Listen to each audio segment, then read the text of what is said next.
रहीम चाचा एक छोटे से प्यारे से घर में रहते थे। घर पर पीले रंग का बहुत सुंदर पेंट था और दरवाजा चमकीले नीले रंग का। वो यहाँ बहुत सालों से रह रहे थे। उन्होंने बहुत किराएदारों को आते जाते देखा था। हर बार जब कोई किराएदार जाता था, रहीम चाचा को बहुत दुहक होता था।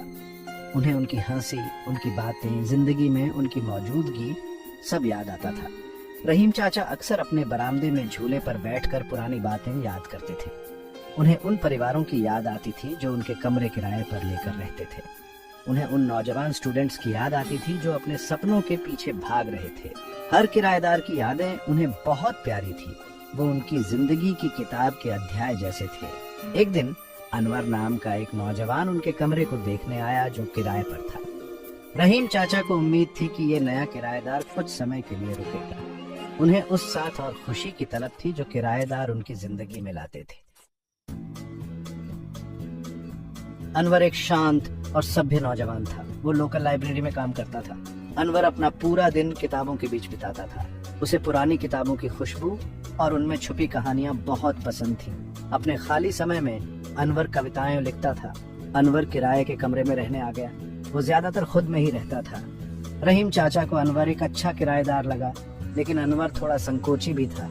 रहीम चाचा, जो कि ज्यादा खुश मिजाज किराएदारों के आदी थे, वो अनवर से बात करने की कोशिश करना चाहते थे। उन्होंने अनवर को चाय और बिस्कुट ऑफर किए। अनवर ने विनम्रता से स्वीकार कर लिया। वो रहीम चाचा के साथ बैठ गया और धीरे धीरे अपनी चाय पीने लगा। एक शाम रहीम चाचा ने अपने बचपन की कहानियां सुनाई। उन्होंने बताया कि कैसे वो एक छोटे से गांव में पले बढ़े।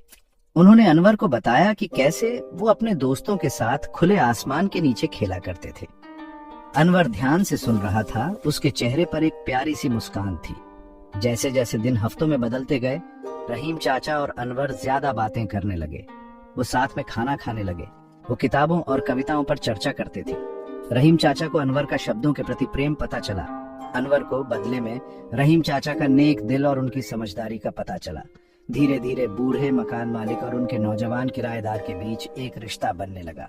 उन्हें एक दूसरे का साथ सुकून देने लगा। उनकी उम्र का फर्क मिटता गया। जो रह गया वो था एक दूसरे को समझने और सम्मान देने का एहसास। एक बरसाती दोपहर रहीम चाचा ने अपना एक राज शेयर किया। उन्होंने अपनी जवानी के दिनों की बात की। उन्होंने अनवर को एक लड़की के बारे में बताया जिससे वो प्यार करते थे। उसका नाम जहरा था और उसकी आंखें सितारों की तरह चमकती थी। जहरा के बारे में बात करते हुए रहीम चाचा की आवाज कांपने लगी। वो उससे सच्चा प्यार करते